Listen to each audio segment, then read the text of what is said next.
I am okay. Welcome. I am using I you know Welcome. um I'm using a Stone edition. A which edition? Stone Cincino? edition. A Stone edition, right? That's a art school. Okay. Mhm. Yeah. Well, it was a fantastic gift from Russell, and I am grateful. Very nice. Okay. All right. So there are 3 chapters left in the book of Ezekiel. Hopefully we could do at least one, perhaps 2 today.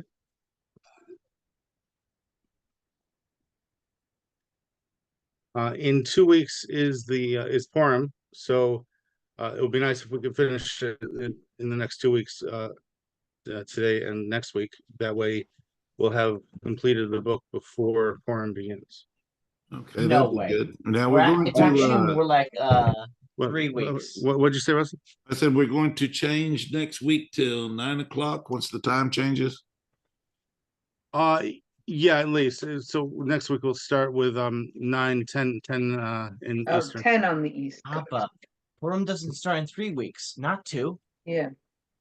No, Purim's in 2 weeks, right? No, it's in 3 weeks or Well, 2 weeks? today is Rosh. Oh, happy No, Rosh no. Chodesh, Friday everybody. 24.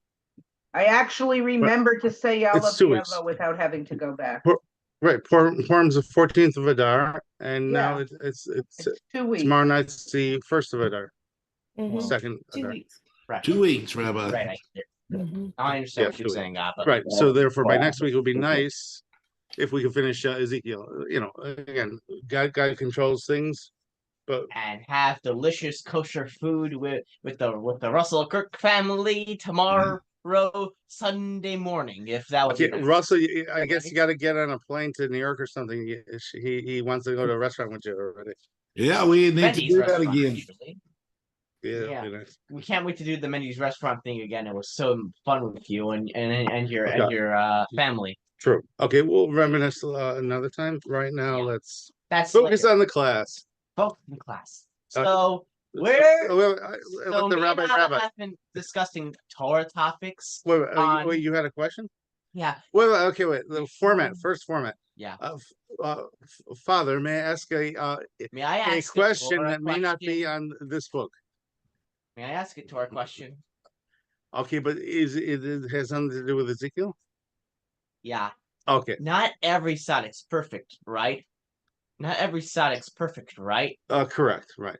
So how could a prophet receive prophecy if it required him to be so perfect he's not supposed to repeat any mistakes before Mashiach comes? Well, so prophecy is more like you have to do certain things to achieve it. More like Ruach HaKodesh that Moshe Rabbeinu received at Har Sinai. Well, there's several spiritual levels you have to be at. Okay, as just an abbreviated metaphor, let's say it's like people who are driving cars, right? So one person has their tires inflated all the way, another person has their tires inflated halfway. So the one who has the tires inflated all the way has the full handling and gas mileage as preferred. The one who doesn't fill up their tires all the way does not get the full advantage of that. So that's the same thing with prophets. They all have to have tires, wheels, etc. But the one who doesn't fill it up completely doesn't get the same level. That's why Moshe Rabbeinu and Isaiah were on a higher level, and other prophets were often not at that level. I see. So basically, what was I about to say? Yeah, so can you give me an example? Because as a Torah scholar myself, I've been wondering how to do the same thing you're doing later in life. Okay, example of what? Prophecy? Yeah. Okay, remember that time I told you you better get to your bed or somebody might have a sore bottom? That was a prophecy, wasn't it? That's just a joke. We're that's supposed to be family serious. humor. I asked a serious question. We're not talking about family matters like we're in a funny cartoon. Oh, you know that. okay. So, give me an example of prophecy. Okay, if anyone's laughing, feel free to unmute your mic and laugh along. Laugh like a Joker in Batman. Okay, but that's all right. Yeah. So, well, Anyway, let's go into more detail. yeah, please. Oh, we'll Okay, never that- get okay. done at this rate. Yeah, at this point, you're Well, right. the important thing is entertainment factor to make Yagdil Torah v'Yadir, to make the Torah greater, right? How? Because we love to learn it so much. Oh, So God. that's acceptable. And in any big speech, often you find the guest speaker would say a joke before they begin the. So Eliezer reminded us to liven it up a bit, and now we can get back into the topic at hand. Yes, now, Hallelujah. Shenichnas now Adar. please give us an example about prophecy. Well, how about this? I'll read you some chapters from Ezekiel the prophet, and You're that gonna way translate? I know Mark is going to translate the next chapter. All right, you start. Yes, Okay. I am going to do my best to be I had it in my head formulated, and then it just went away. So it wasn't Okay. meant to be. Well, okay, let's just begin. Okay. And Also- now that we're on the borderline between the two Adars, Mishenichnas Adar Marbim Besimcha. Yes, when Adar comes Adar in. enters, we marvel simple. Not only that, we don't wait for it to enter. If you notice, usually every other month has a 2-day Rosh Chodesh, but the past 2 months both have 2 days of Rosh the Chodesh. last one also had. Right. So whenever Adar comes, there's an extra day of Rosh Chodesh, which includes Musaf prayer and half Hallel. So it's extra rejoicing for Adar, even when there's 2 Adars. Why do they call it amazing. half Hallel when it's most of Hallel? That's a good question. Yeah, it's a good Only question, a right? couple of things are missing. Right. So it's based on a medrash.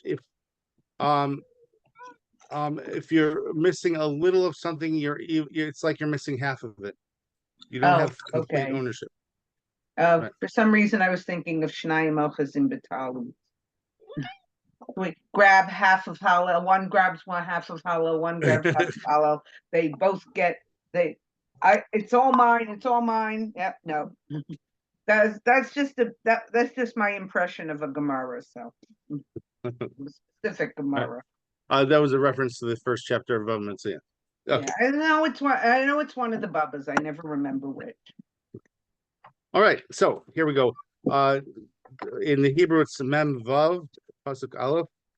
Here we go. Ko Amar Adonai Elohim Shar Hechatzer Hapanimis Hapona Kadim Yasagur Shishish Yemei Hamasa Uvyom HaShabbos Yiposeach Uvyom HaChodesh Yiposeach. Okay, please translate verse 1, chapter 46. Thus said the Lord Hashem Elohim, the gate of the inner courtyard that faces eastward shall be closed during the 6 days of labor. But on the Sabbath day it shall be opened, and on that day the new moon shall be opened. You said just right, just that verse. So okay. It's amazing from Hashem. Of course, we're studying this on the new moon. Tonight is the first of 2 days of Rosh Chodesh. Okay, continuing in the Hebrew. Uvahanasi derech ulam hashar michutz v'amad al mezuzas hashar v'asu akmanim esolaso v'es shalamav v'hishtachava al miftan hashar v'yatza v'hashar lo yisager ad ha'orev v'hishtachavu amaretz v'asach hashar hahu v'shabasos v'chadashim lifnei Adonai. Okay, please translate 2 and 3. 2 and 3. Mhm. Then the prince. Hang on. Okay. Then the prince shall enter by the way of the hall of the gate from without, and stand before the doorpost of the gate. The Kohanim, Kohanim, Yeah, the priests. Okay, Kohanim. Okay. Whew. I'm trying to say it proper. Will prepare his burnt offering Funny. and his peace offering, and he will prostrate himself to the threshold of the gate and depart, but the gate shall not be closed until the evening. And we're doing 3, correct? Mhm. 3 as well. The people of the land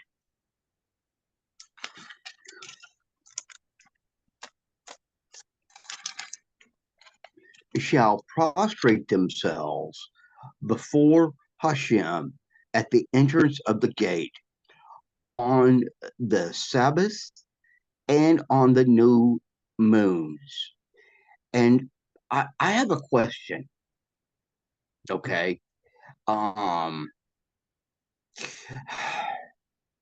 prostrate oneself. I, pardon my ignorance, and there's no such thing as a dumb question, but what does actually to prostrate? I'm sorry, Mark. I got the Yetzirah saying, "Oh, this one must be a doozy." If you're already saying there's no such thing as a bad question. you're, funny. It's just it's something's like prostrate. I'm like thinking, okay. It's talking about bowing. Okay, Yeah. okay, all right. If that's what that means, then Yeah. okay. I want to look at it and see it as a form. See it as to give a form of respect, which you either would bow your head or kneel and bow and that's what I see it as. But Well, yeah, prostrate means more than bowing. It means okay, completely kneeling. okay, so you would literally be on your knees and bow down, correct? Well, no, according to the Gemara, it's talking about completely laying on the floor. Now here Oh, is in the in Rabbi Chlorfein's Messianic Temple book, you have a picture of some people prostrating in the background. oh, oh, okay, So that's okay. like a full bow, not even Can you show kneeling. that again? Because I didn't really Oh, sure. see it. Yeah. I'm trying to focus in on it and see. Wow, that's Looks like that's frog. intense. That's intense. Wow. Looks like Oh, frogs are push-up. Well, almost yeah. it looks like. So yeah, it's unusual. No, it doesn't happen every time. It only happens specific times of the year. Isn't there an issue with bowing that way now because Christians do it? No, we don't. Well, I mean, there's we don't. multiple things. We don't have a temple that there's obligation, and we don't bow in a stone floor unless it's a temple. So therefore, instead of as far as the source for it, maybe instead of encouraging people to bow like that, first of all, it's probably difficult for the elderly, and secondly, it might encourage people to bow too much. Judaism is not Islam. It wants people to worship but not go to an extreme. You understand? And Okay. it's to the credit of Muslims, they bow with intent to serve the Creator. So that's sweet. But I wonder if bowing too much makes people focus too much on heaven, not enough on people. Certainly, there's an element among some radical Islamists that seem to have forgotten the importance of people. Okay. You don't Okay. have people, nobody could serve God. So nihilism is the opposite of be fruitful and multiply. So talking about serving the actual creator, not a man-made interpretation. So lots of interesting stuff. Thank God. Okay.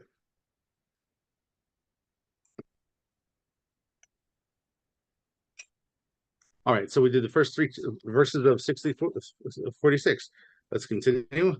Va'ola, asher yakriv hanasi la'adonai b'yom hashavas, shisha chavasim k'tamimim, va'ayel tamim, mincha efa v'la'ayel l'kavasim, mincha matas yado v'shemen hin leifa, v'yom hachodesh par ben bakar tamimim, shishas kavasim va'ayel tamimim, Yihiu, Veifa Lapor, Veifa Lail, Yaseh Mincha Vlakvasim, Kasher Tasig Yado, Veshemen Hin Lepa, Vavoa Nasi Derech Ulam, Hashar Yavo Uvadarko Yetze, Vavo Amaretz Lifnei Adonai, Vamoadim, Haba Derech Sha'ar Safon Lishtachavos Yetze, Derech Sha'ar Negev, Vaba Derech Sha'ar Negev, Yetze Derech Sha'ar Tzafona.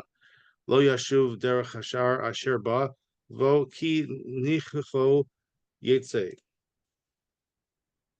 Vanasi v'socham bevoam yavo v'tzeisam yetzeu. V'chagim v'moadim tihya hamilcha efa lapor v'efa la'ayil v'lakvasim matas yado v'shemen hin le'epa. Okay, please translate through verse 11. 4 through 11, Mark. I was trying to follow the Hebrew and read it in English as well. All right. So 4 through 11, correct? Mm-hmm. All right. And this is the burnt offering the prince shall bring for Hashem on the Sabbath day: 6 unblemished sheep and unblemished ram, and the meal offering on the ephah for the ram, and the meal offering of whatever his hand gives for the sheep, with a hin of oil for deep ephah on the day of the new moon, and unblemished bull from the herd, and 6 sheep and a ram. They shall be unblemished. And he shall make it, verse 7, and he shall make ephah for the bull and ephah for the ram as a meal offering, and for the sheep according to his means, with a hin of oil per ephah.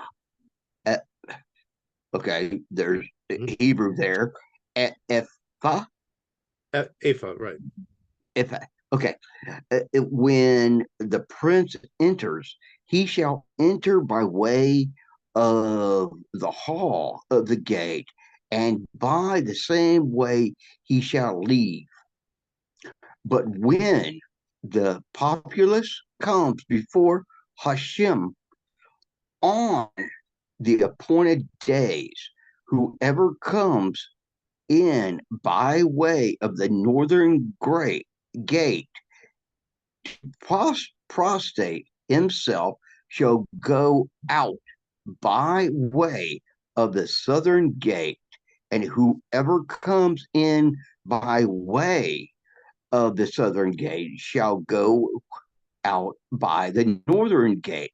He shall not return by way of the gate through which he came in. Rather, he shall go out opposite it. And the prince, he shall enter among them when they enter and when they leave, he shall leave. Verse 11, on Yeah. the festivals and at the appointed times, the meal offering shall be an ephah, ephah Ephah. for, huh? Ephah. Ephah, Ephah. ephah, uh, for for a bull, and ephah for a man, for a ram, and for the sheep, whatever his hand gives, with a hin of oil per ephah.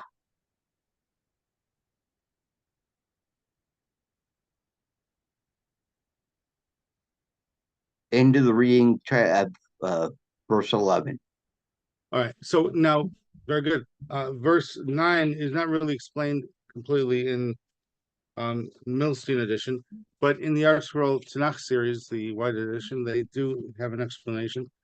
This would be in the small text on page 726, if you have that copy. Rashi explains that this is required, that they enter one side and leave from the opposite end of the temple. Rashi explains this is required because the command to be seen is an implication that what is to be well seen. This is the best accomplished by crossing the whole length of the courtyard. In Rashi's view, this explains why the Nasi, when he came into the temple on other occasions, was not bound by this requirement. As per verse 8, it is part of the command to be seen, and therefore not applicable on any other occasion. However, Brachos, that's the Talmud Brachos 62b, derives from this the requirement that anyone entering a synagogue should to pray should leave by the far door. You'll find this in like yeshiva style synagogues.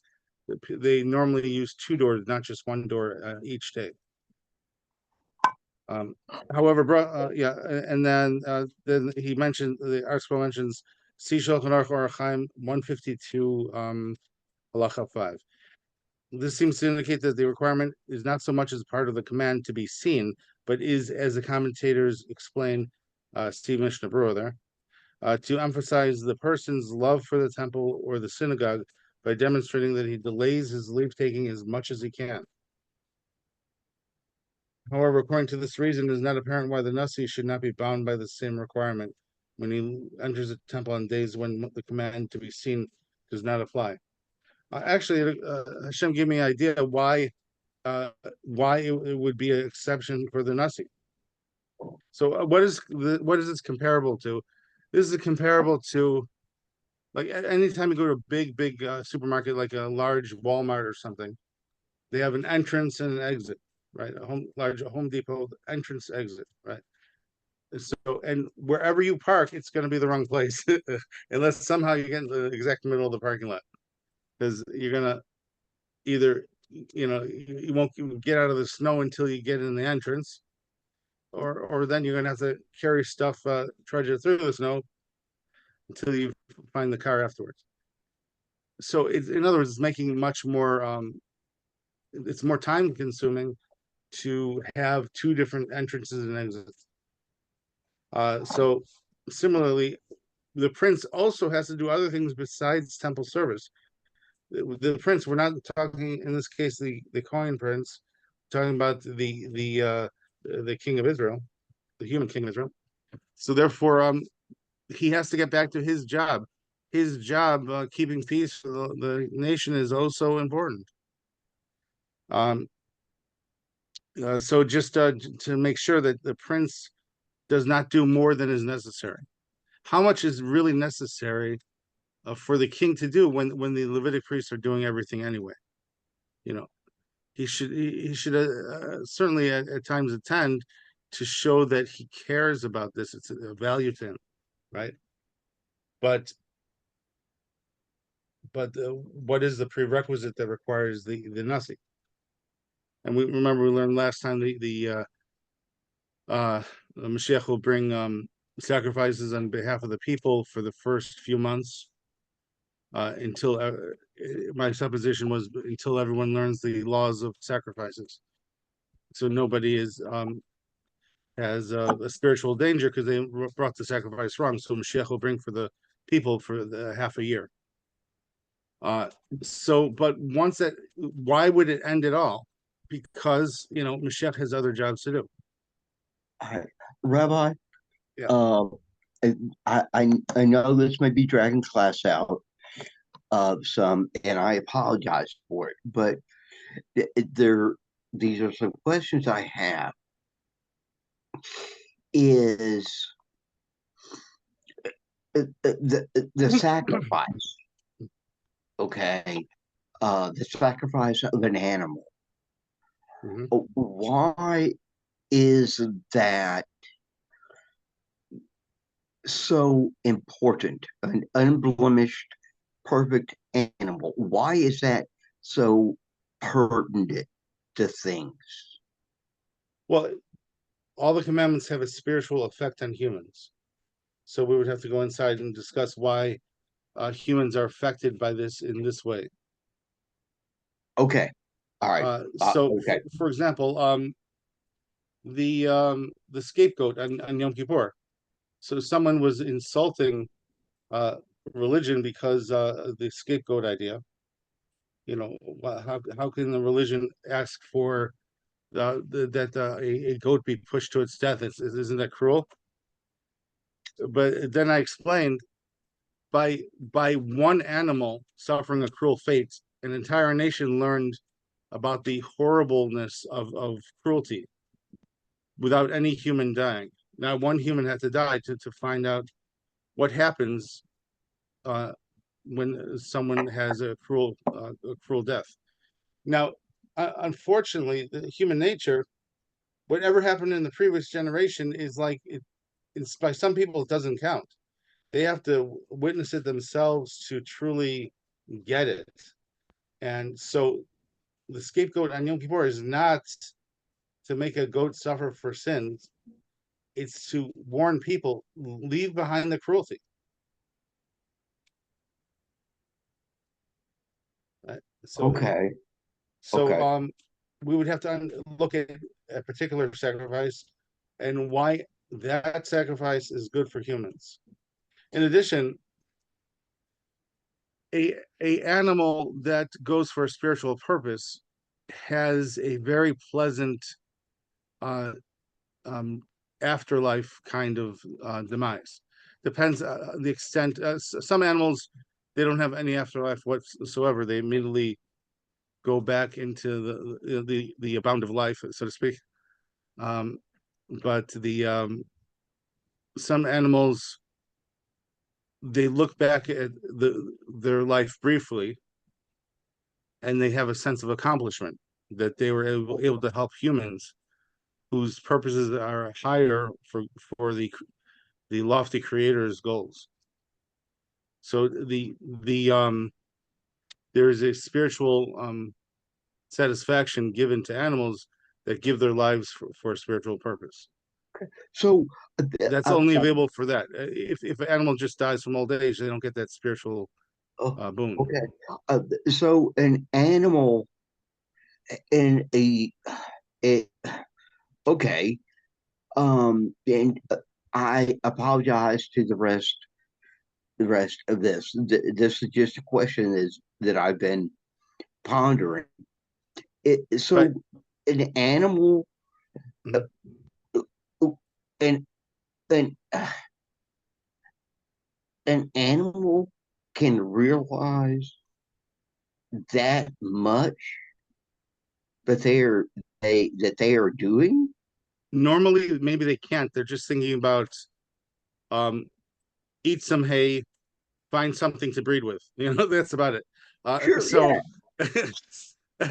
but God, but Hashem forbids them from mixing with animals. No, we're talking about an animal. But Hashem forbids them from doing animal breeds. No, we're talking about what does a bull think before he's offered on for sacrifice? Yeah. right? Do they got some good food here, or do they got some good women, right? What? He's not necessarily Right. thinking about how do I become the best spiritual elevation possible. Okay. And now it's possible. I'm sorry for judging bulls unfavorably. I please forgive me if I am. But Isn't there a the point is story this: about is that Eliyahu on Har HaCarmel, that the cow that was going to go with the Baal talked to him and said, "How can you let me? How will I get in? I don't want to be going to the bad thing." And Eliyahu told him, "Well, you're doing it for the greater glory of God," and then he was okay. I don't remember the whole details, but with Har HaCarmel, and there was one cow going to the Baal and one cow Eliyahu was going to sacrifice. Mhm. And Yeah. the cow that was going to the Baal was upset. And Eliyahu told him, don't worry, because you're going for the greater glory of God. Right. And So that made him feel better. in other words, the question is, the midrashic symbolic of what a cow goes through, or was it a literal event that occurred? So by if they're being offered for sacrifice, does the animal know they're being offered for sacrifice before it happens? Again, we see by Bilam's donkey, it knew about the angel before Bilam did. So the animals may be getting messages before we receive them. However, if it didn't, so then certainly it has a taste of heaven, even for animals that normally wouldn't have heaven. It's like a taste of heaven, that it has satisfaction from a job well done. That's a good medrash to bring up, Debbie. So animals, if they once they know about, they're freed from their animal bodies and they could think more rational, then they say, if only I went to honor God more, So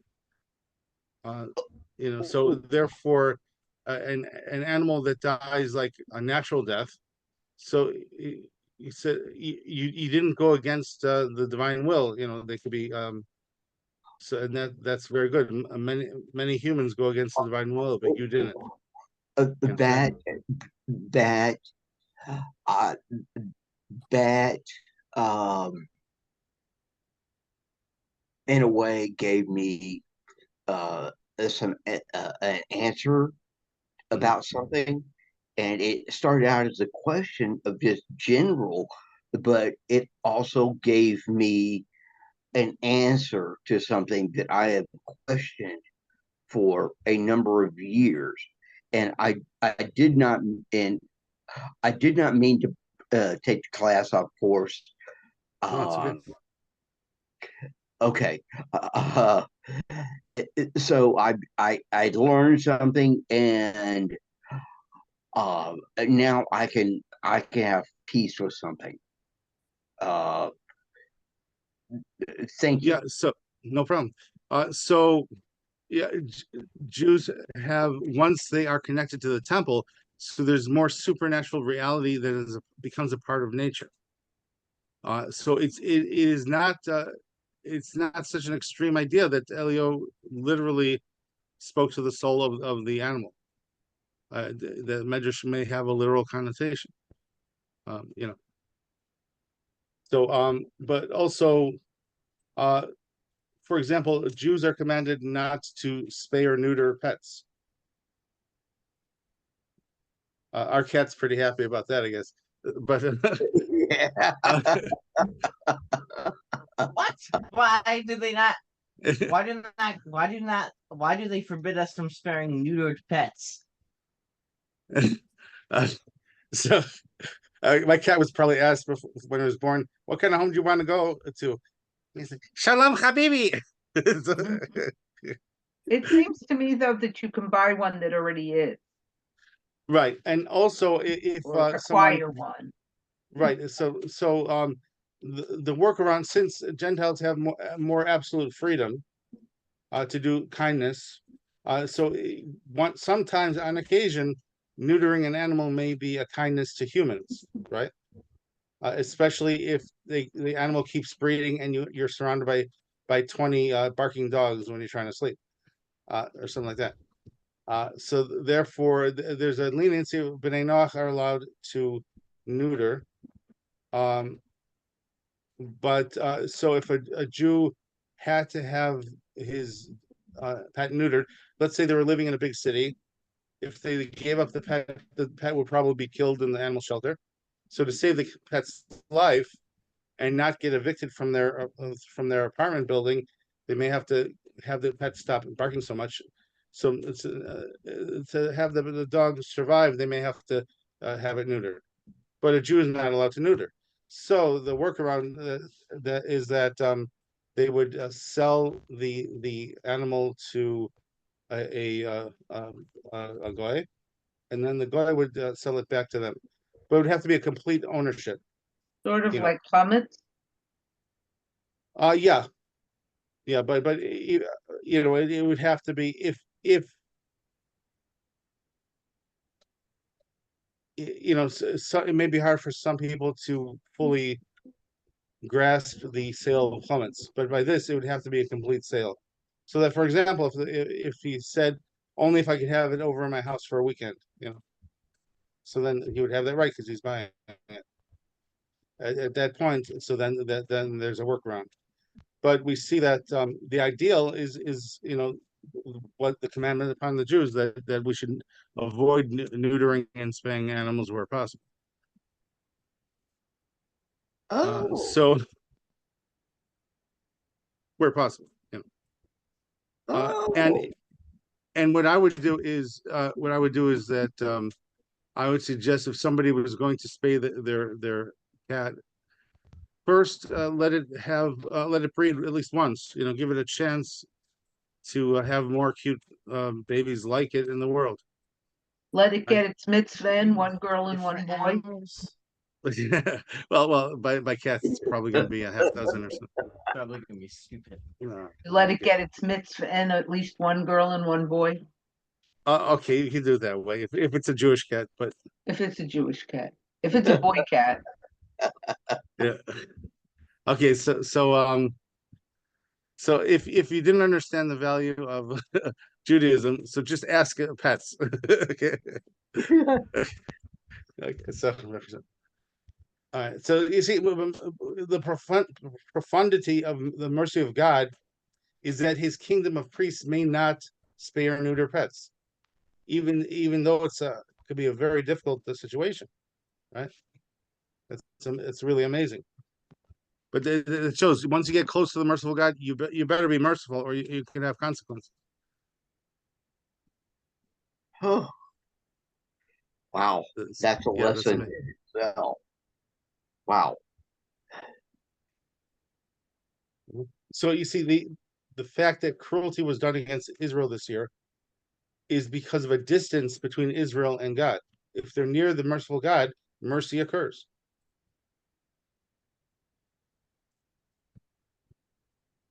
So hopefully we're now on the spiritual path. We don't need any more cataclysm-like events, and we'll just keep growing. People, the debates in social media about how could you have a double standard about the Jews who were hurt and not treat them like anybody else, et cetera, et cetera. So these kind of ethical and moral issues are coming to the fore this year. Hopefully How were they so worried about the people in Gaza, but not the people in Israel? And especially when international law completely sanctions what Israel's doing. Mm-hmm. So therefore, these kind of things coming to the fore is an important thing for the world to happen.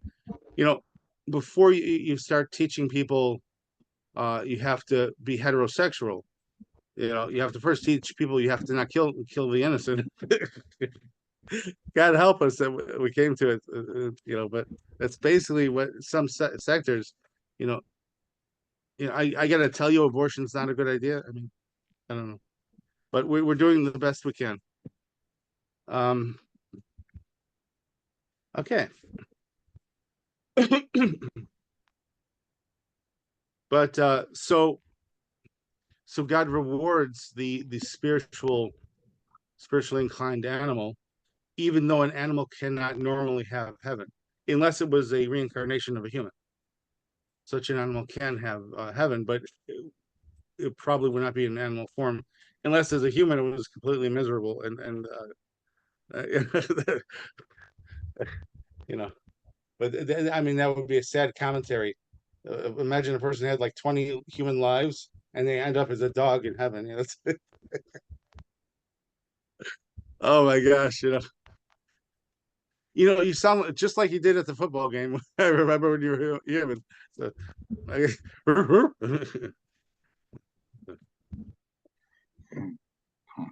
again, if anyone's laughing, please feel free to unmute your mic. Everyone laughs like a joker.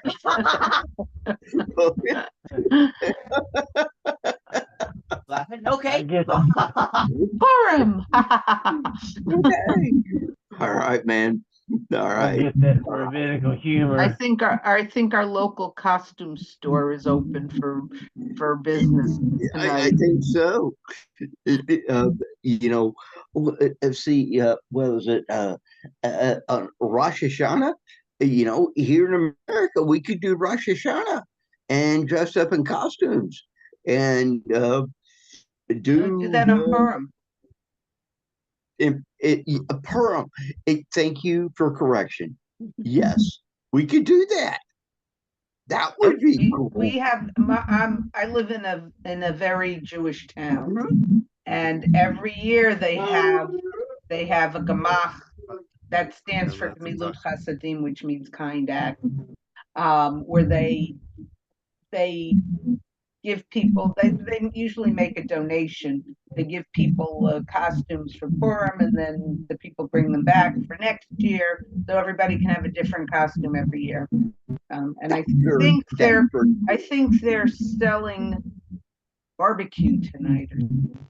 Oh, barbecue. Food. Ooh, barbecue. Our first. Oh. Well, not for me. I'm a vegan. Okay, so let's see. We went through 11, correct? Yes, sir. Okay.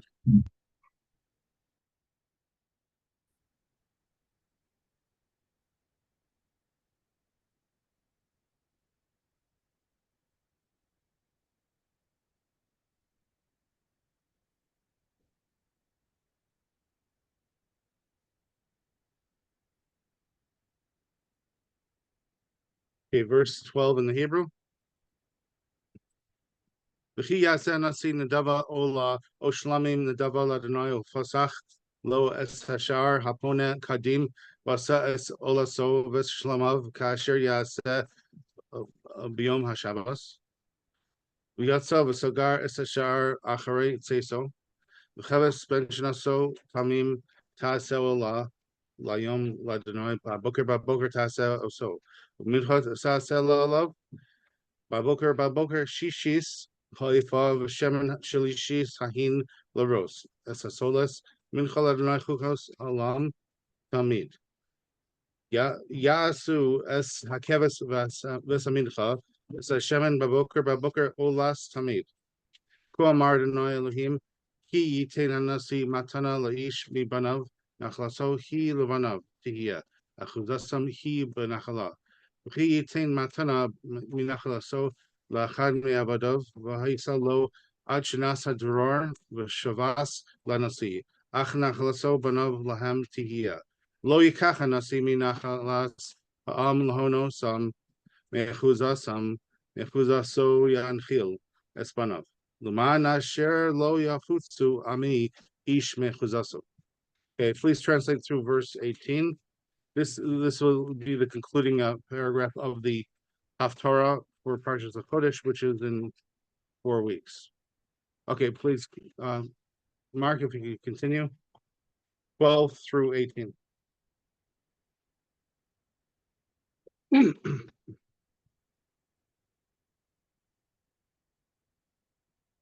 Mark? Hi, Mark, you there? Yeah, I'm here. Okay. What happened? So Did you faint? it would be No, 12 through 18? Yeah. Oh. Yeah, 12 through 18. Okay. Sorry if I insulted you, Mark. Huh? It wasn't an insult. No, you just asked a No, question. no. It's fine. I'm good with it. Somehow my microphone just shuts off on its own. That's crazy. Well, it just does it. I don't know. It's a quasi smartphone. You need a new phone. That is a new. I do have a new phone. Mark, Where is it?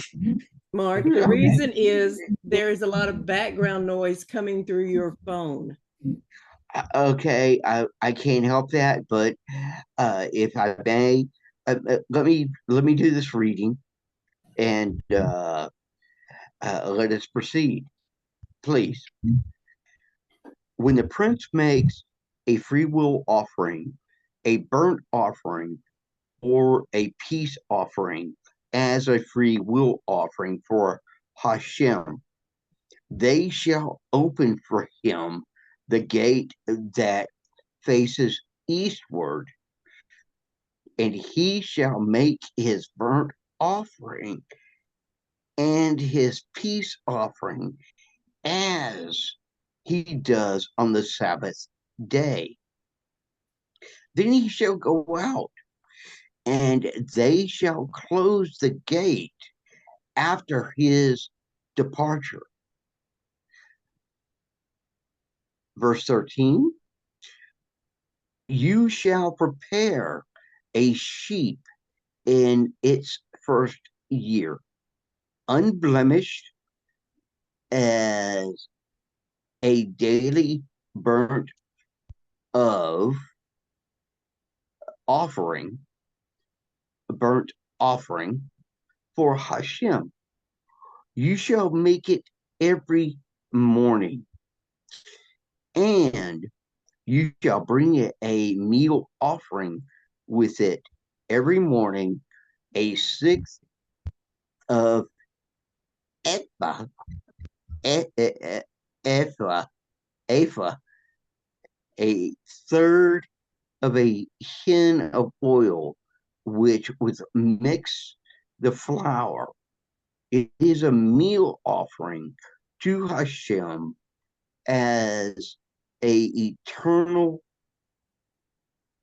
portion to be offered continually. They shall make the sheep and the meal offering and the oil every morning as a continual burnt offering. And we're going to 18, correct? Mm-hmm. Okay.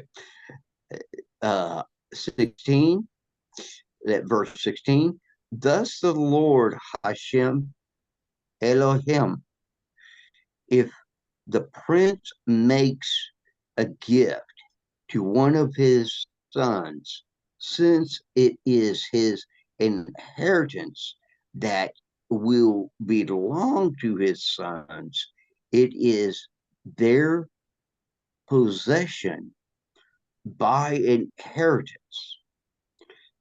But if he makes a gift from his inheritance to any of his servants, it shall remain his until the Jubilee year. Then it shall revert to the prince. His inheritance shall be only for his sons. And that brings us to 18. The prince may not take from the inheritance of the people to extort their possessions from them.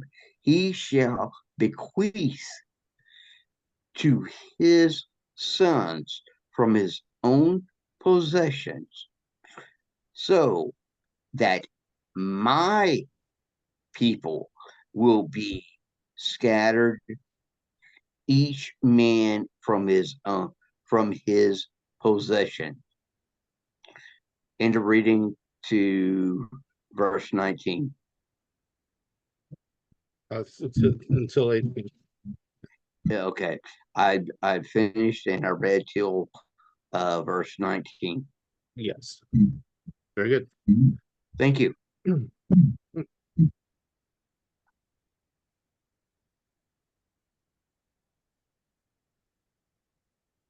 Okay, so talking about a guaranteed return of the prince's property, long-term rentals, for example, Hong Kong from China to the UK.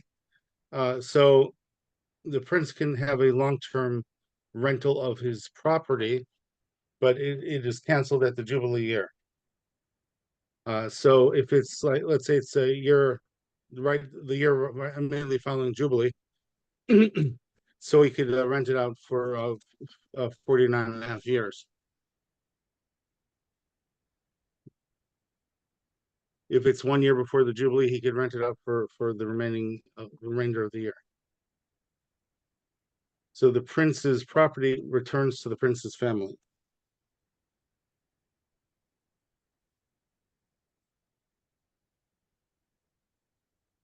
Go back down here.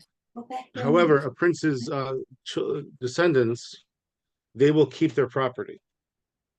So that means after Mashiach comes, the territory of the prince will be subdivided, further and further and further. Kind of like you look at the dividends coming from a massive corporation. A piece of stock is a much smaller piece when the corporation is large than when it's a small company. Like you can only purchase 100,000th of the company for X dollars. Similarly, so the property of Mashiach in the Holy Land will be subdivided further and further and further. So this explains why he's given the property equivalent to a tribe, so that he has much to work with. And therefore, even many generations later, the new prince, descendant of Mashiach, will still have a nice piece of property, even though his property may be equal to his cousins.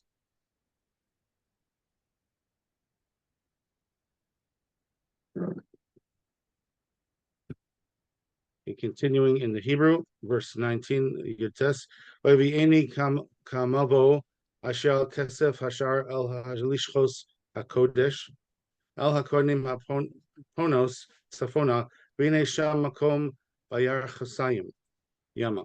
Ve'omer elai ze makom asher yivashlu sham hakonim esa'asham v'esachatas asher yofu esamincha levilti hotzi el hachatzer hachitzona. Don't go anywhere. I'm trying not to, but at least I'm sharing. Oh, I'm so sorry. I thought I was muted. I apologize. No, I mean, okay, yeah, okay, okay. So maybe I want to go for a walk. You got a problem with that? Please, I'm sorry. Okay, continuing in the reading, we just finished in the Hebrew, verse 20. Continuing verse 21, the Hebrew, Vayotzieni el hachatzer chitzona v'avi reini el arba'as mikzoe hachatzer v'hine chatzer v'mikzoa hachatzer chatzer v'mikzoa hachatzer barba'as mikzoos hachatzer chatzeros v'turos arbaim orach v'shloshim rochav mida achas l'arbatam mehuk taos mehuk tsaos v'tur saviv bahem saviv l'arbatam umavashlos asui mitachas atiros saviv v'omer Eloi ela beis hamavashlim asher yavashlu sham mishorse habayis es zevach ha'am. Okay, please translate through the end of the chapter, 19 through 24.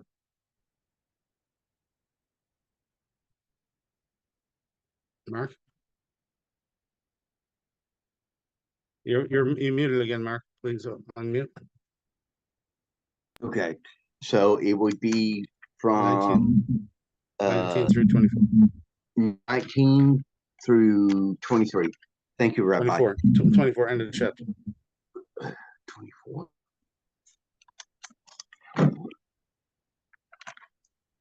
Okay. Okay. Uh, okay. 19 to 24. Then brought me through the passage that was at the side of the western gate to the sacred chambers of the Kohanim that faced northward, and behold, there was a place at its eastern ends that he said to me, this is the place where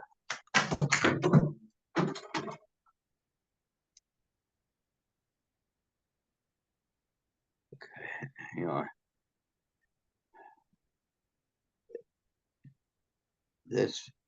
This may not be the place.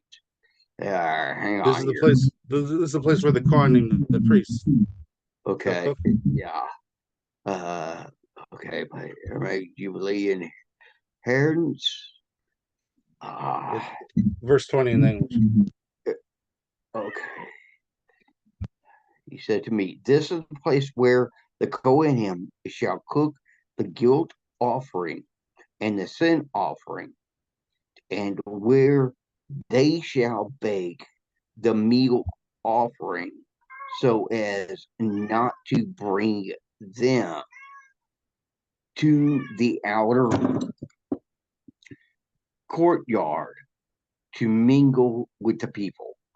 Then he brought me out into the outer courtyard and led me past the four corners of the courtyard, and behold, an enclosure at one corner of the courtyard, and an enclosure at the other end of the courtyard.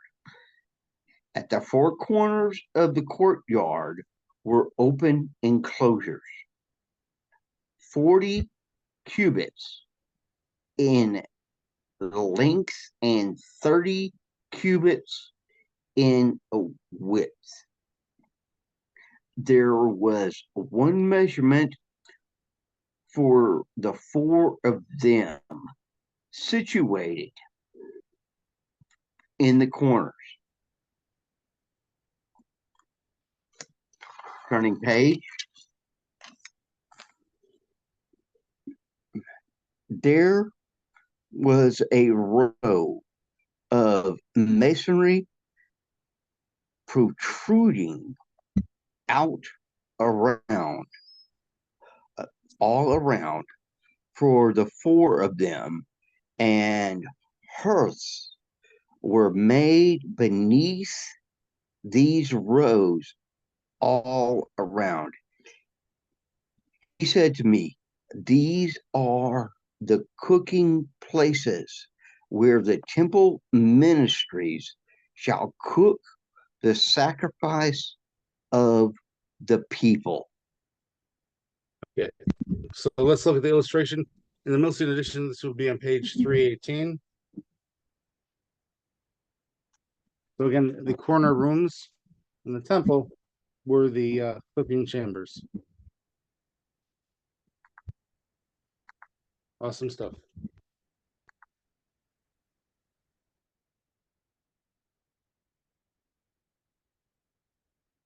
So that's amazing. You had four, it's like four separate kitchens preparing the sacrifices, so that you had no waiting.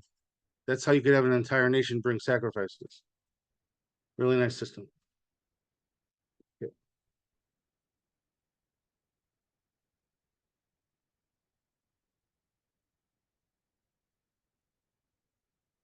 Good. Excellent. Thank God. Okay, so again, as you see, we went back to discuss the some more of the temple itself. So we're helping to build the temple by doing that, spiritually speaking. Okay, we might as well go to chapter 47. Any urgent questions? Otherwise, we'll start 47. We need a volunteer translator. I have a Rabbi. question. What was that, Teresa? Yes. Okay. What's your question, Eliezer? My question was. Mhm. My question was. How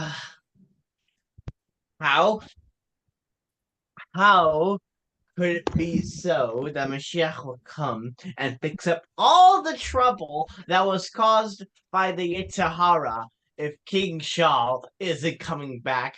And question is are Shaul's descendants still alive today?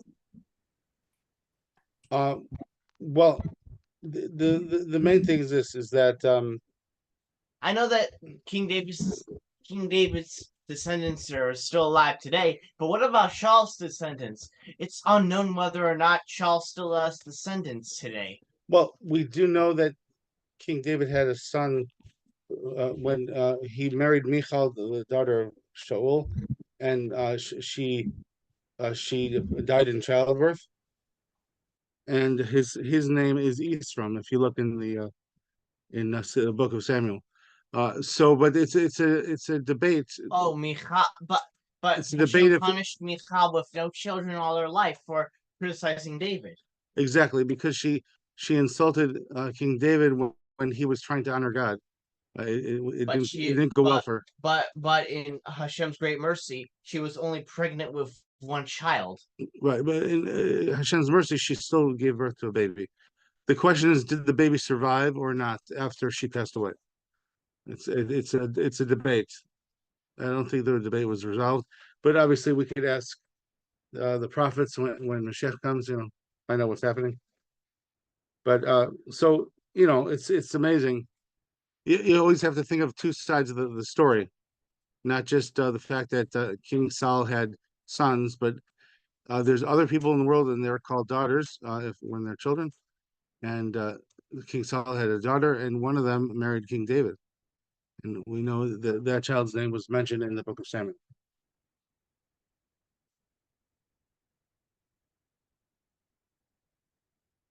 Okay. So Teresa is going to translate chapter 47. So this will put us on pace. Hopefully we finish at least half of the chapter, preferably the entire chapter tonight.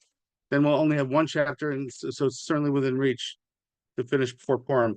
If we wait until after Purim, so then it's getting closer to Passover. We'll have a big problem. Well, on Purim we study the book of Esther, and on Passover we study the book of Song of Songs. So we still have. It's like a distraction. It's better we complete it as this. But Moitzi Yom Tov on Passover night, or like Sunday, for example, third day of Passover. Will we still have Torah classes? It's possible. Like in most holidays. Right, but what I know is next week is we're going to have a Saturday night class. After next week, the following Saturday night is Purim, so we cannot have a class that night. It's a hard day to have a class. Let's put it that way. And because we're so busy with our families, etc. There's also the halacha. We have a big problem. There's also a halacha about not studying too much Torah if it'll make you miss the Megillah, things like that. Yeah. Too much Torah could be a problem. That's a rare occasion when you're not. Rare occasion, yeah. I know. Okay, so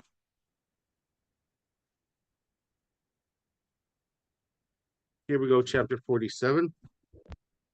Vayishiveni el Pesach habayis v'hinei mayim yotzeim mitachas miftan habayis kadima ki fnei habayis kadim v'mayim yordim mitachas mikesef habayis haymanis minegev hamizbeach.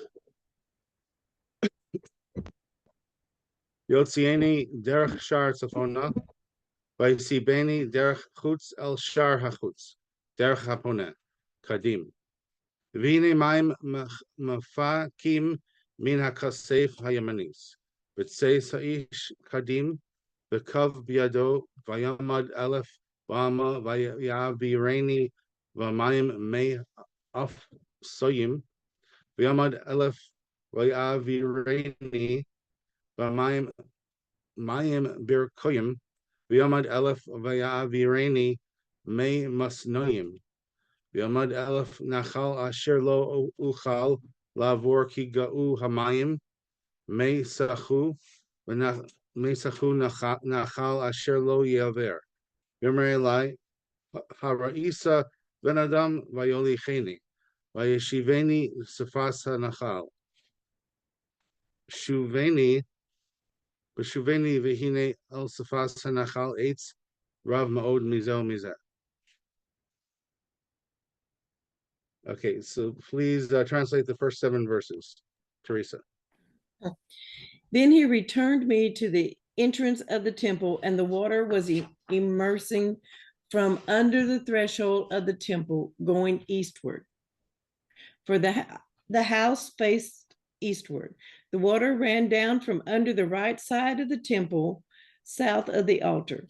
Then he took me out through the northern gate and led me around the outside to the outer gate by the way of the gate that faced east, and there was water trickling out from the right side. As the man left to the east with the measuring rod in his hand, he measured 1,000 cubits and led me across the water, ankle deep water. He measured another 1,000, and led me across the water, knee deep water. He measured another 1,000, and it became a stream that I could not cross, for the water had swollen into water for swimming, a stream that could not be crossed. He said to me, "Have you seen, O son of man?" He then led me and returned me to the bank of the stream. Upon my return, behold, along the bank of the stream were very many trees on one side and on the other.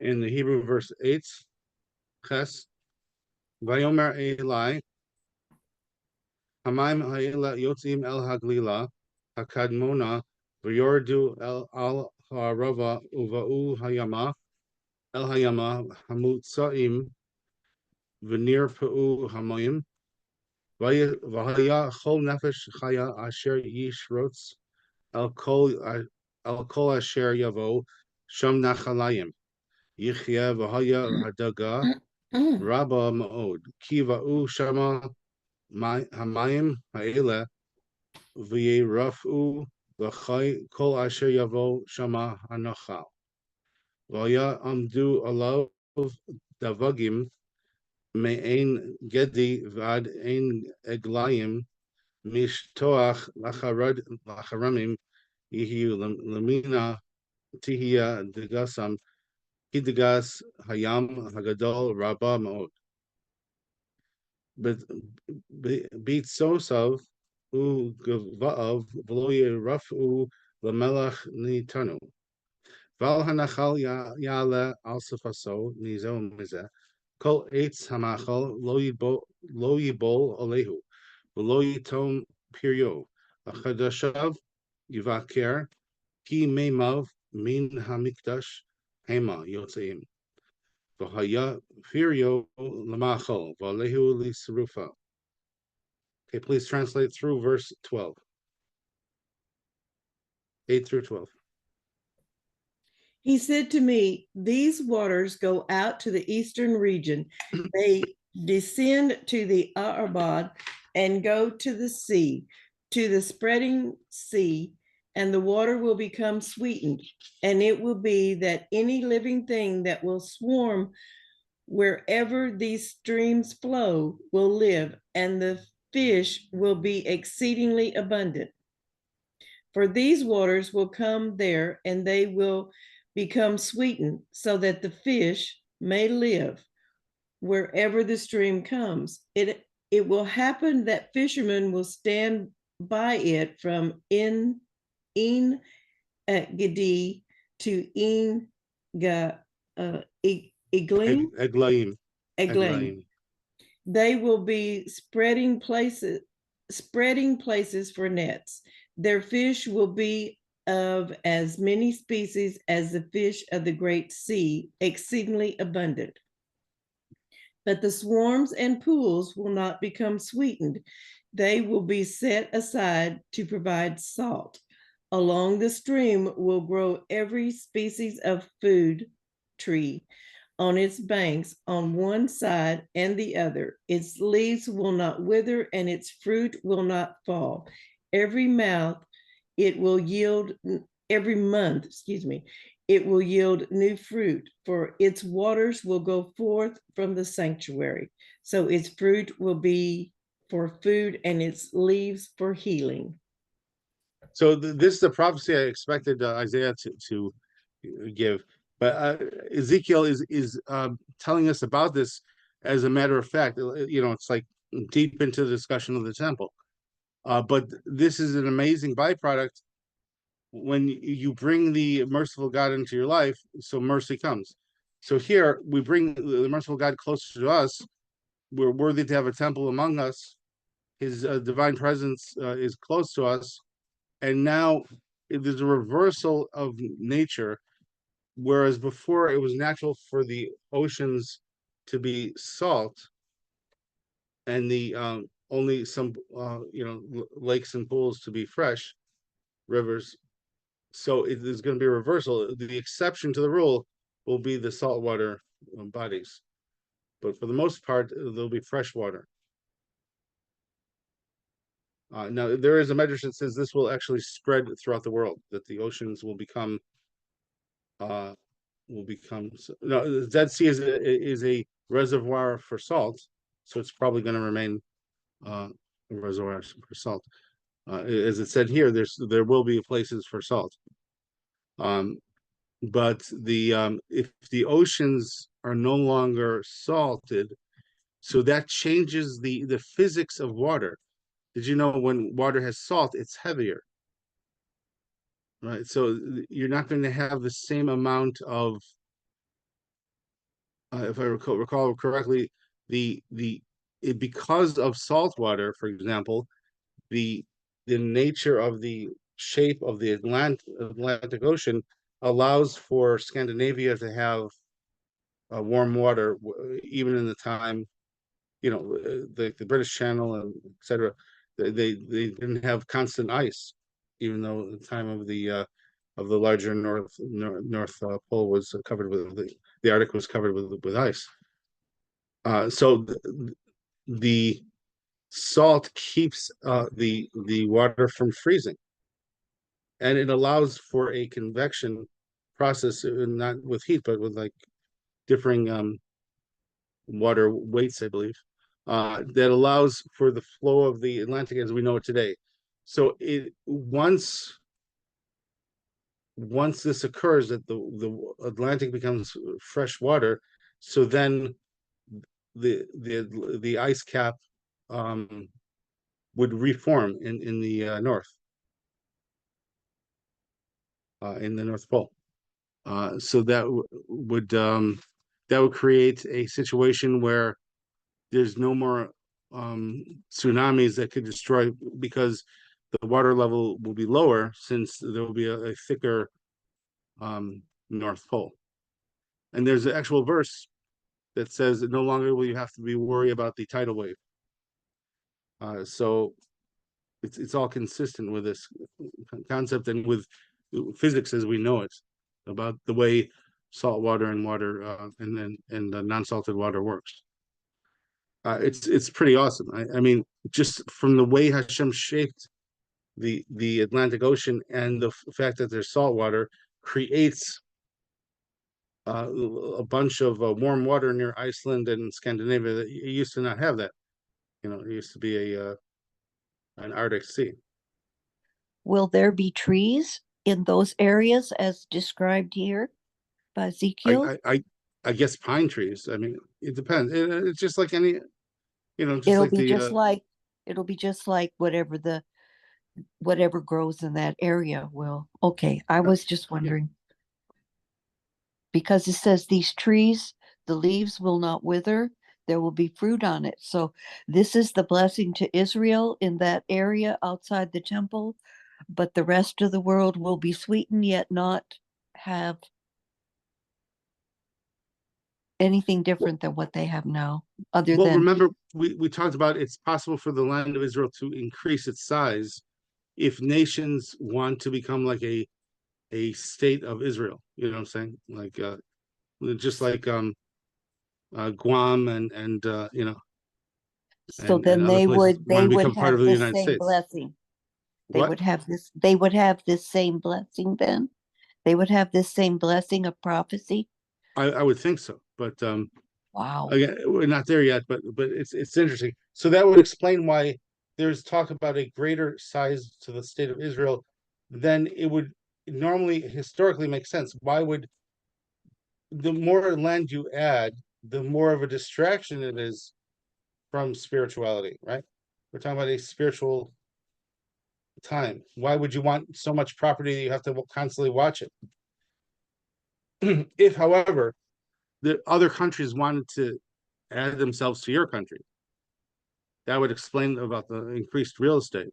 It's just about creating a governors of a sub-state, like Illinois, Texas, and New York, right? Those governors are not the president.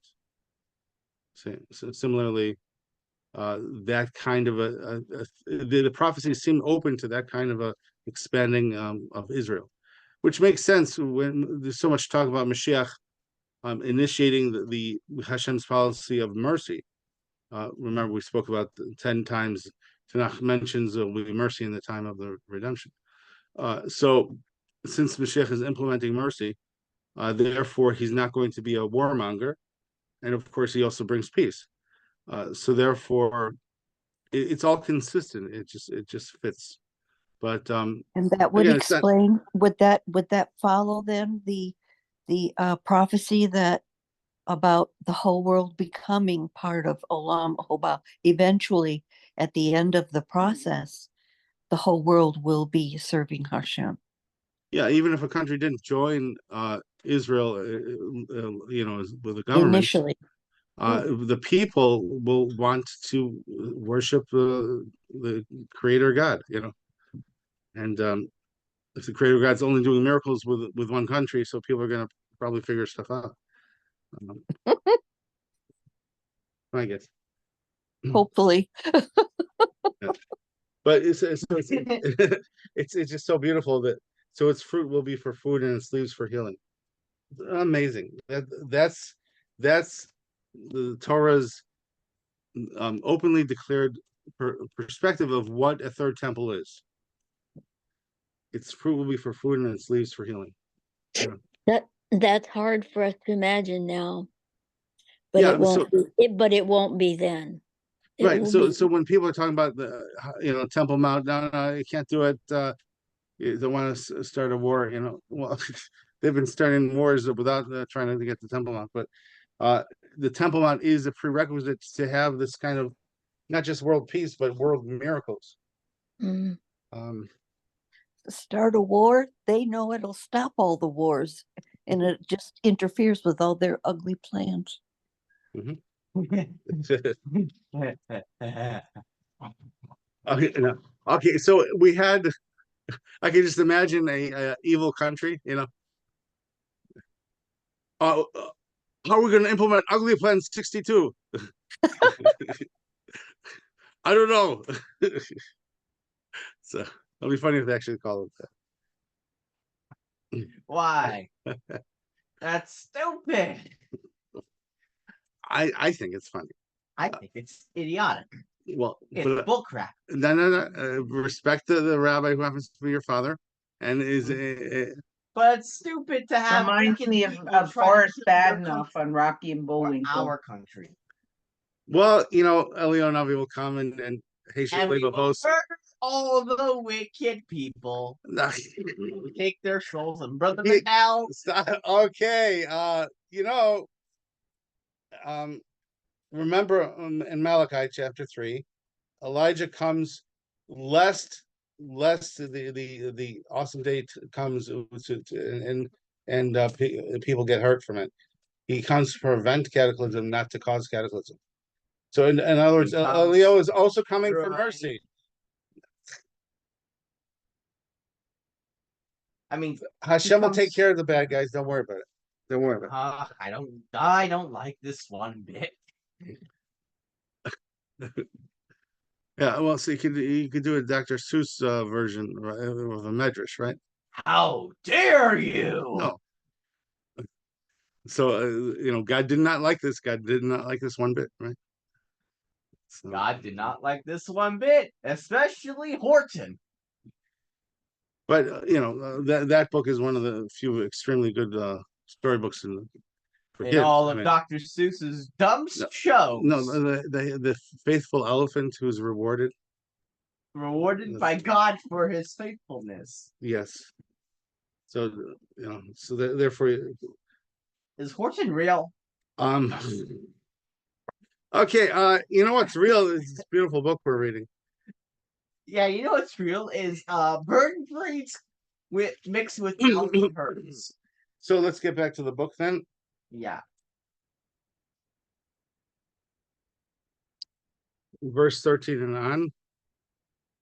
Kuamar Elohim Gay Gavul Asher Tis Nachalu Asarts Lishnei Asar Shite Israel Yosef Chavalim. Venechaltem Osa Ish Kachiv Asher Nasasi Esyadi Lisita Labosechem Venafla Arts Azos Lachem Venachala. V'zeh Gavul Haaretz Lifas Safona Min Hayam Hagadol Haderech Cheslon Lavo Tzedada. Hamas Beirosa Sivrayim Asher Bein Gavul Damesek Ubein Gavul Hamas. Chatzer Tichon Asher Al Gavul Kavran. Vaya Gavul Min Hayam. Chatzer Inon Gavul Damesek V'Tzafon Tzafona.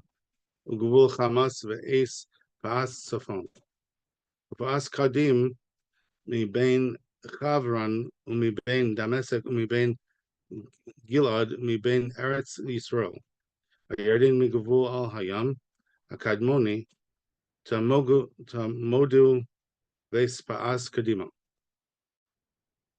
Vas Negev Temana Mitamar Ad Mei Marivos Kadesh Nachala El Hayam Hagadol Ves Paas Temana Negba. Uvas Yam Hayam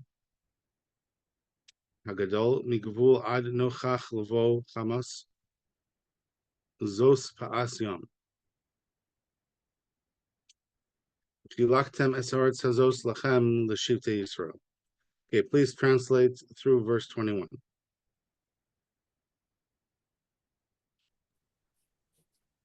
Thus said the Lord, Hashem Elohim, this is the border by which you shall allot the land for inheritance to the 12 tribes of Israel, 2 portions for Joseph.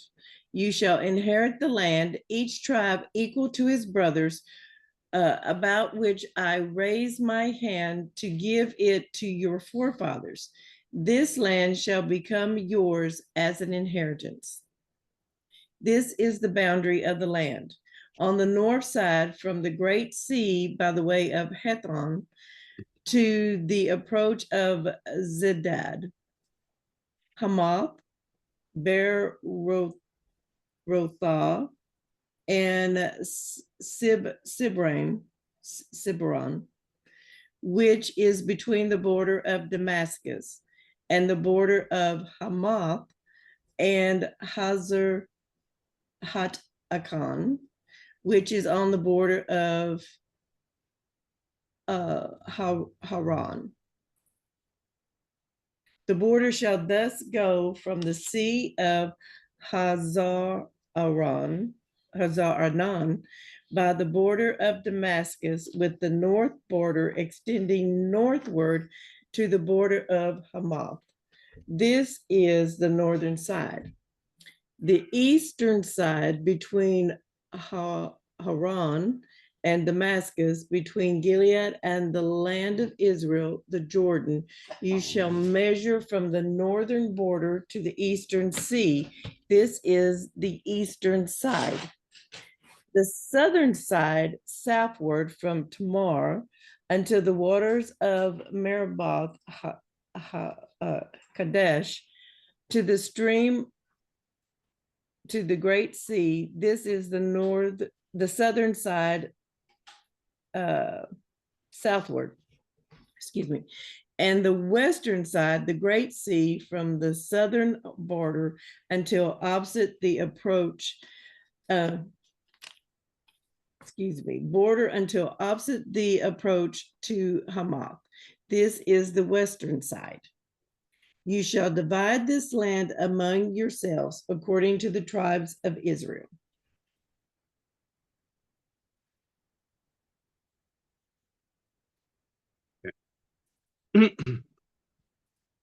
Vayatapilu osa v'nachala lachem u'hagirim hagarim b'sochachem asher holidu vanimu b'sochachem vayu lachem kezrach b'nei Yisrael itachem ipalu v'nachala b'soch shitei Yisrael vayu b'vashevet asher gar hager ito sham titanu nachala so nu'um Adonai Elohim.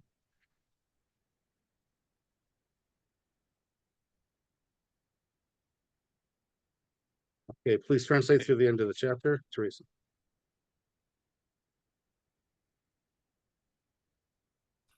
Okay. It shall be that you shall allot it as an inheritance for yourself and for the strangers who dwell among you, who will bear children in your midst. They shall be for you like the natives among the children of Israel. They are to be allotted an inheritance with you among the tribes of Israel. It shall be that the tribe within which the stranger has settled, there shall you allot his inheritance. The word of the Lord Hashem Elohim. Okay, so remember when Joshua settled the land, no portion was given to Gerim, and the Ger Tzedek, they couldn't be farmers basically unless they had a special situation such as, for example, they were to be like to run the property of a Levite farm or something near a city, something like this. But by the Third Temple period, Gerei Tzedek will have a opportunity to have some more ownership of the land than previously in the time of Joshua, but it's not absolute. Okay. In addition, so the terminology here, you may think, it says Geragor, the stranger who dwells.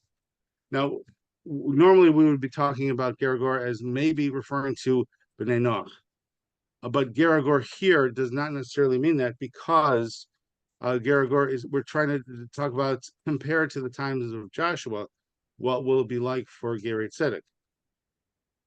So remember in verse 22, it gives the clause, for the strangers who dwell among you, present tense, who will bear children in your midst after Mashiach comes.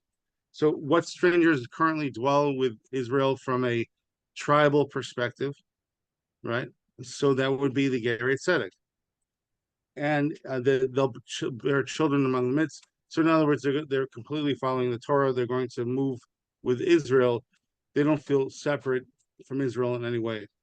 So this is talking about the Gerei Tzedek. So let's look at the commentaries, because it's very unusual. Normally, if we have the phrase Ger Hagor, we have to address that, because why say that if a Ger Tzedek is a Jew, right?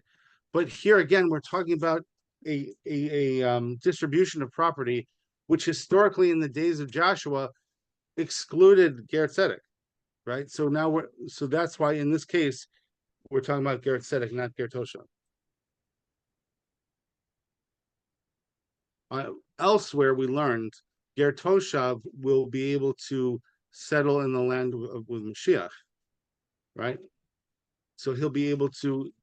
We mentioned he could rent out land to Ger for Ger Toshav, right? Ger Tzedek doesn't have a tribe, but they will have tribe-like powers when Mashiach comes for Ger Tzedek, the full convert, not the Bnei Noach,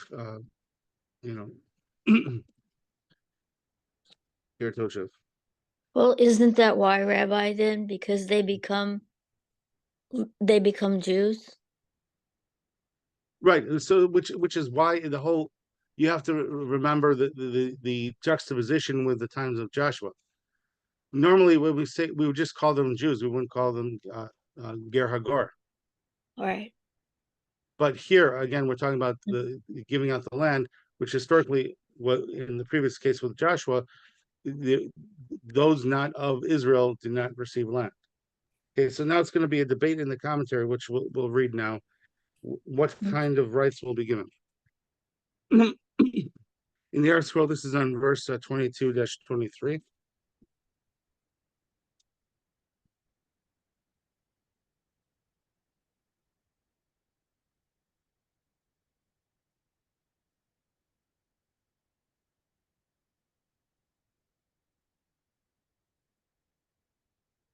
These verses point to another difference between the future division of the land and that which took place in Joshua's time. Whereas proselytes were not given a portion of the land in the earlier division, see free Numbers 26:55, it would seem that they will share in the future division.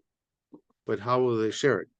Barbanel suggests it is only right that converts who joined with Israel in exile and suffered with them as Jews should also be considered part of Israel in the division of the land. This is the opinion of the sages also in Koheles Rabbah, chapter 1, paragraph 8. That's Ecclesiastes, Medrash Rabbah. However, Sifrit in Numbers 10:29 disagrees. Remember, Sifrit predates it and is often respected at a higher level than a later Medrash. The Medrash Rabbah on Genesis was written the same time as Sifri, but all the other Medrash Rabbah besides Genesis was written after Sifri. So Sifri was committed to writing in the days of the Mishnah. So this was 1,800 years ago. The Torah explicitly excludes converts from receiving any portion of the land. What then is the meaning of our verses? The converts share the atonement that comes to the one who lives in Eretz Israel. See Ketuvos 1:11a. Okay, so but a Jew is guaranteed that if they live in the land, they'll have forgiveness of sin to a certain extent. It's not a carte blanche to do sin. It's previous sins are mitigated because it was hard for you to serve God as well without the Holy Land. Each tribe, depending on its closest to God, has its own level of purity and atonement. The converts among each tribe will share in the divine gift. This is the commentary of Netziv to Sifri. Alternatively, Sifri suggests that our text, continuing on page 418 at the bottom of the Milstein edition, might refer to burial in Eretz Israel. The converts who live among us have the right to burial in the land, although they have no portion in it. Right? So, yeah, burial plots. How does that work out? So, if they have a right, so that means the government would have to pay for them if the families couldn't afford it. So they'll have a right of burial. So, in other words, it'll be better rights for the Ger Tzedek this time around. They'll be taken care of, and they'll be treated like regular Jews. Even after Mashiach comes out. I mean, it should be obvious, but it just this is where we get the clarification about this. Is that before the Mashiach comes or after? Oh, this is after talking about the Mhm. Nasi and everything. Right. Yeah, the distribution of land today in the state of Israel is not necessarily solidified. There is talk. There is a medrash that talks about some people being allowed to keep their land, which is amazing. So it fits that not everyone is going to have to automatically move, but there is not an absolute assumption that everyone will be able to do everything that they want. You understand? Now, certainly, the fact that there is ability for people to keep land that they currently own, even if the wrong tribe is in the wrong city, etc. But they were pioneers in the Holy Land and they prepared it for Mashiach time. So therefore, I would imagine that the pioneers of the secular state of Israel will be respected, and their property rights, by and large, will be preserved without, like, ask them to move so we could build a synagogue here or there. Just treat them with full rights to their property, because if not for them, how would this have happened? Right. So there seems to be flexibility about that.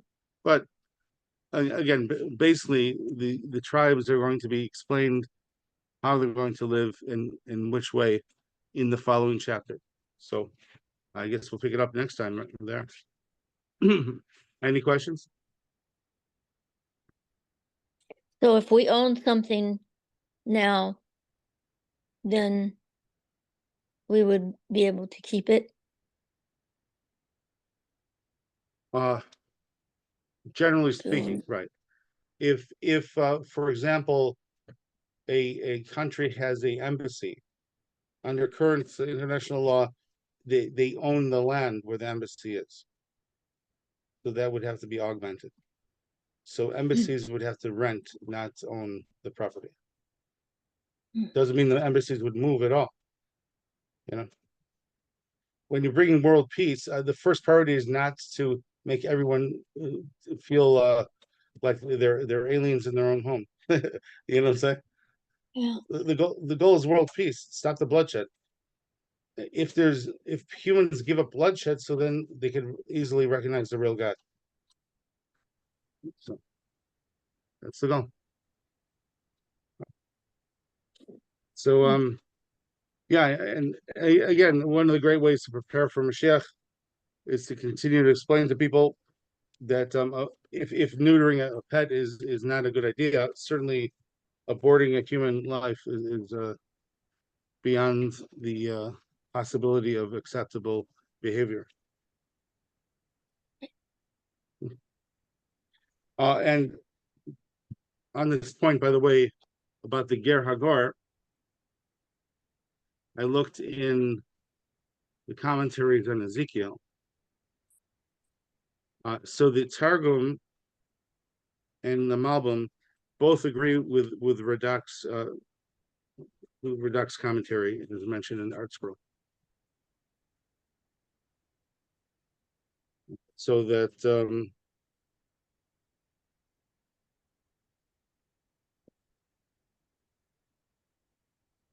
it's nice, that they all come together and speak clearly on it. All right. So, thank God. Any other questions? I may not have heard you if you were muted. You have a question about all those places that they were talking about, the borders, I mean, outside of Damascus and the Mediterranean. I mean, it mentions an eastern sea. I don't know what sea is east of Israel. And then it mentions names of places I never heard of. Of course, that doesn't prove anything, but Well, now Hamas in this chapter refers to Antioch. Hamas. To me, it's Hamas. So. First Antioch, or which is Anak. What do they call it now? Anakara, is it? What's it called in Syria? The Antikia? So, some like the root word sounds similar to Antioch. Oh, Let me just look at that. one of them sounded like Chevron, only was with a vav and not a bet. Antakya. Antakya.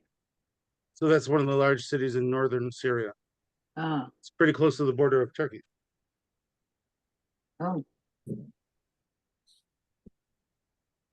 So So it's just saying that Israel is going to grow yes. to all these places. So where it's growing to, there's going to be a sea on the east.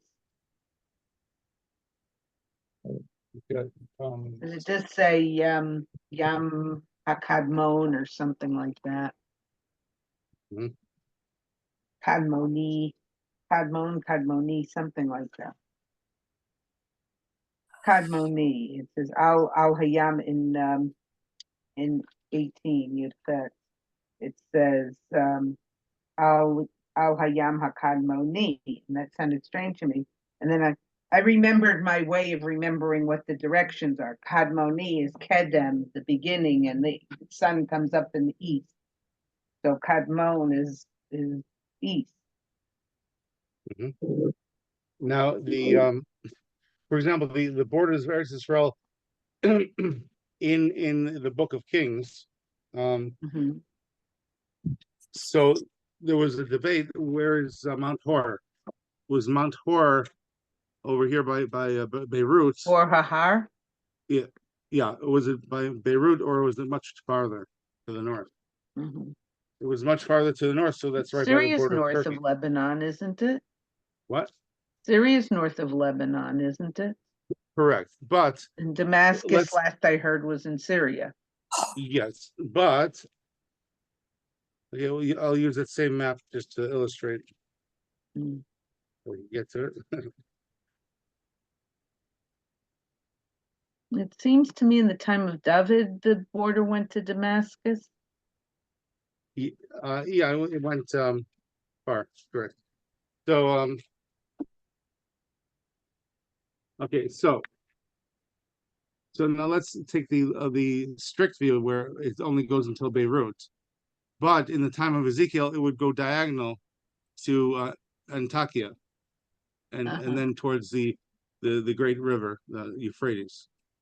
Whereas according to the other opinion, it would go from from right where Turkey is at the Mediterranean, Mhm. and just continue onward. But as far as the northern border city, Mhm. Antakya, which is about here on the map, would be the northern border city. But again, that is just the basic inheritance, not Mhm. any land that's added to it.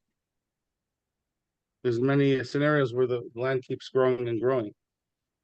Mhm.